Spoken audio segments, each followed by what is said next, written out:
The Rothari Concordat had never lost a contract in 11,000 years. Not once. Every world they were paid to break, broke. Every target they were paid to end, ended. Today, in the high chamber of the Sable Empire, the galaxy's most feared mercenary sat very still and told them no. Vantar Iron-Coil had killed more sentient beings than any name recorded in the Concordat ledgers. He was old the way stone is old and worn smooth, not soft.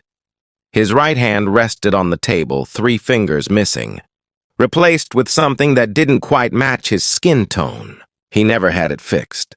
He said it reminded him of a debt he hadn't finished paying. That was the only thing anyone knew about his past. The Grand Marshal wanted Thessaly Station. Thessaly was small. Thessaly was undefended. By every scan, every report, every number the Empire's analysts could produce, Thessaly was human. You can fight anyone, Vantar said, in a voice that had gone quiet a long time ago and never found its way back up. Anyone, I have. But never touch a human. Not that colony. Not any of them. The Marshal laughed. It was the wrong reaction, and everyone in the room felt it land wrong, though none of them could say why yet. Before we go any further, if you're the kind of person who stays until the very end of a story like this one, go ahead and hit that like button. And if you haven't already, subscribe to Humanity Revenge. HFY, this is exactly the kind of story this channel exists to tell. Now, back to the chamber. And back to the question nobody in that room wanted to ask out loud. The Marshal asked why. Vantar didn't answer right away. He looked at his ruined hand instead. The way a man looks at an old scar before he decides whether the story is worth telling again. Then he said 4 words that made the temperature of the room feel different, though nothing had physically changed. Ask me about Voss. Nobody knew who Voss was. That was the point. 30 years earlier, Vantar had taken a contract that should have taken him one afternoon. A single human engineer stationed alone on a mining relay called Pharaoh's Reach had somehow, nobody understood, how disabled an entire orbital extraction platform belonging to a Concordat client. The client wanted her removed, quietly. Vantar didn't do quiet jobs as a courtesy. He did them because loud jobs left witnesses, and witnesses complicated invoices. He remembered landing on Pharaoh's Reach and noticing the relay had 3 times the power core capacity it should have ever needed for a station its size. He filed it away.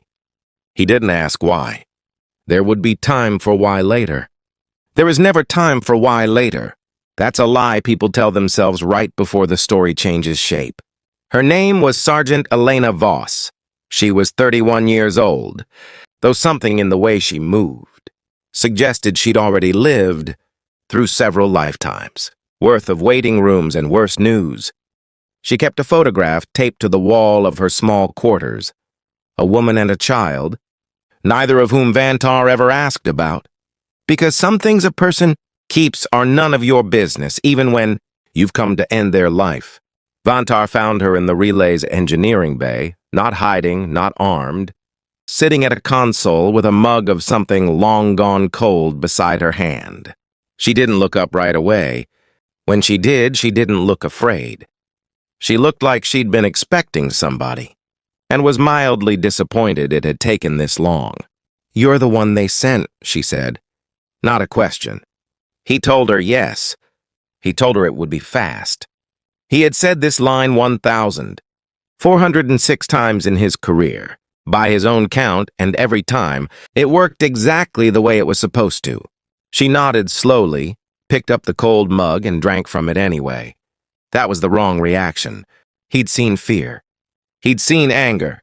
He'd seen the particular silence of someone doing math they didn't like the answer to. He had never seen someone drink cold tea in the last minute of their life like it was any other Tuesday. He asked her why she wasn't running. "Where would I go?" she said. "You'd find me. You always find people. That's the job." He agreed. That was in fact the job. "So I figured," she said, "I'd rather spend the last few minutes finishing my tea than spend them running somewhere." I already know I'll be caught.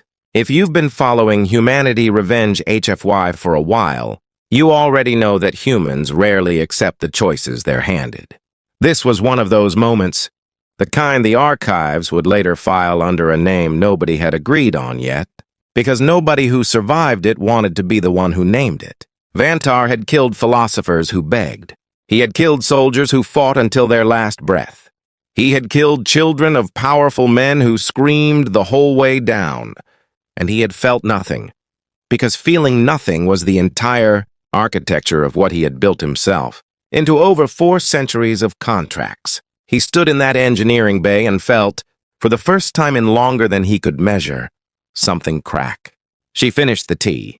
She set the mug down, carefully, like it mattered. Like the sound of ceramic on metal was the last sound she wanted to leave behind her. Then she told him something that made no sense at the time. "The Shepherd option's already running," she said. "Has been for 6 minutes. You're not here to stop anything. You're just here to watch it finish." He didn't know what the Shepherd option was. Nobody in the Concordat's files mentioned it. He asked her. She smiled, and it wasn't triumphant. It was tired and a little sad and entirely certain. "You'll find out. Everyone always does, just usually too late to matter."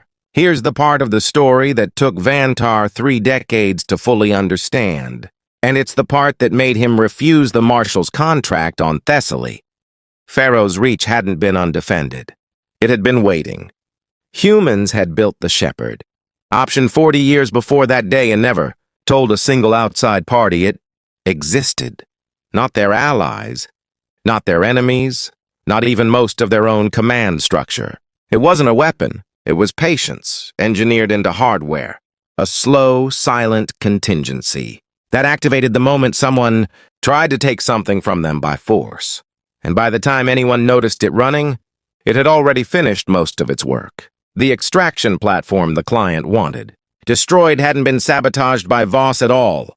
It had disabled itself, on a schedule set decades earlier by people who were mostly dead now. The moment its sensors confirmed hostile intent nearby, Voss hadn't done anything except sit there and wait for the machine to finish a countdown that had started before she was even assigned to the station. Vantar stood over her with a blade he did not remember drawing, and he understood, with the particular clarity that comes exactly once in a very long life, that he had already lost. Not to her, to a plan that had been running since before either of them had been born into their respective roles. There is a kind of stillness that comes after a person realizes the fight was already over before it started. Vantar stood in that engineering bay for a long time, doing nothing, saying nothing, the blade lowering an inch at a time without his permission. Voss watched him. She didn't gloat. She didn't say anything at all. She simply waited, the way she'd clearly been trained to wait. The way her whole species apparently trained itself to wait, for exactly as long as it took.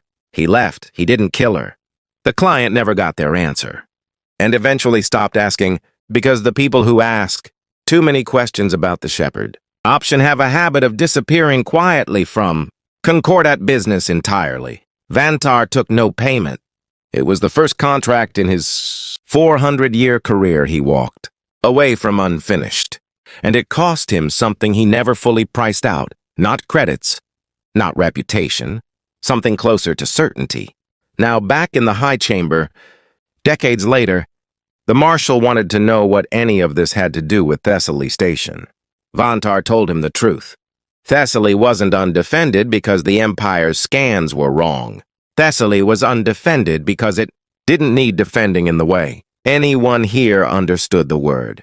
Somewhere on that station, something had likely been running since before the colony was even founded, waiting for exactly the kind of intent the Marshal was currently broadcasting across a dozen encrypted channels. The Marshal didn't believe him. Marshals rarely do until they do. He sent the fleet anyway. Before I close this one out, if this story stayed with you the way it stayed with me, drop a comment and tell me the moment that hit hardest. And if you know someone who still thinks humans are the fragile ones in this galaxy, send this their way. Humanity Revenge. HFY grows one story at a time, and it's stories like this one that this whole community was built around. Now, here's how Thessaly ended. It ended quietly. That was the part nobody in the high chamber expected, and the part that made the silence afterward so much heavier than an explosion would have been. The fleet arrived. Sensors confirmed hostile intent within the first 90 seconds. Nothing visibly happened for 6 minutes. The same 6 minutes Voss had once described to a mercenary standing over her with a blade he didn't remember drawing. Then every weapon system across the Marshal's fleet reported, calmly and without drama, that it no longer worked. Not destroyed, not damaged, simply, quietly, no longer able to be used against the colony it had been aimed at. The ships themselves were untouched. The crews were untouched. Nobody died. That was somehow worse for the Marshal than if they had. Vantar wasn't in the chamber to see the report come through. He was on his ship, alone looking at his ruined hand the way he always did when the past caught up faster than he expected it to. Somewhere, he assumed. Elena Voss, or whatever was left of the system she'd once quietly overseen, had simply watched and waited, and finished doing exactly what it had always been built to do. He thought about the mug of cold tea. He thought about a woman who wasn't afraid to die because she already knew, with complete certainty, that dying wouldn't change the outcome of anything that mattered. He straightened the collar of a uniform he no longer technically wore, out of a habit 30 years old, and nobody was there to see him do it. The Marshal called him back into the chamber 2 days later, quieter this time, asking, genuinely asking, for the first time in his long and violent career, what exactly humans were. Vantar thought about it for a long moment before answering. Patient, he said. That's all. Just patient enough to make everyone else's plans irrelevant before those plans even begin. The Marshal asked if that was a warning. No, Vantar said, and for the first time in the entire meeting, something that might have been the ghost of a smile crossed his face. It's a courtesy. I already gave you the warning. You just didn't believe it the first time. Even mercy, it turns out, has teeth.